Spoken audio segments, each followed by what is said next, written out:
Takror va takror aytaman, korrupsiya davlat taraqqiyotiga to'siq bo'ladigan, adolat va qonun ustuvorligini izdan chiqarayotgan, jamiyatda ishonch muhitini zaiflashadigan eng jiddiy tahdiddir. Korrupsiyaga yo'l qo'yish esa islohotlarimizga xiyonat desak bu to'g'ri bo'ladi. Xiyonat korrupsiya bilan agar biz korrupsiyaga yo'l qo'ysak, bu illatga qarshi kurashish bo'yicha 2026-yilda favqulodda holat e'lon qilamiz. 26-yil mana shu masalaga favqulodda holat korrupsiyaga qarshi e'lon qilmasak, mana aytgan raqamlarga erisha olmaymiz. Dunyo hamjamiyati bizga ishonishni sekinlashtiradi. Yana bir marta mana shuni aytayapman.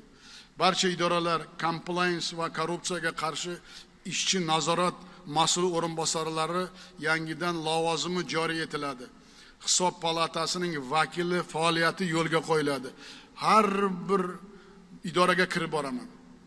Qanday og'ir bo'lmasa ham har bir idoraga kirib ko'zimizni moshtak ochib, kimgadir yoqmasa ham aytamiz bu gaplarni. Tizimimiz ancha eskirib qoldi. Shuning uchun yangi tizim joriy qilamiz mana shu korrupsiyaga qarshi. Ushbu rahbarlar, bu men qo'ygan mana shu yangi tizim yaratayotgan rahbarlar tizimdagi nopok shaxslarni aniqlash, shuningdek byudjet mablag'larini talon-taroj qilish va mansabni suiiste'mol qilish holatlari oldini olish bo'yicha ta'sirchan nazoratga o'tadi va prezident oldida hisobot beradi.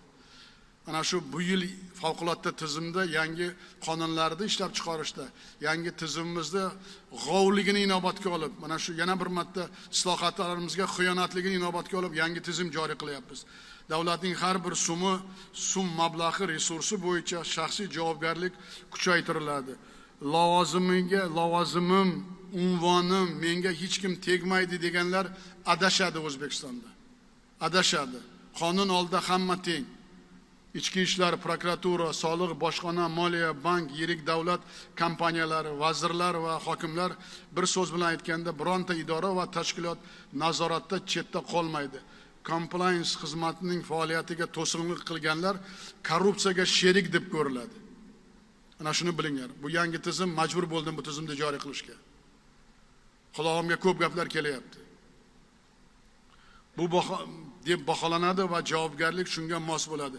Prezident administratsiyasi compliance xizmati bu tizimning 1-yanvardan boshlab barcha davlat idoralari va tashkilotlariga ishga tushirilib, jilovni mahkam qo'lga olsin.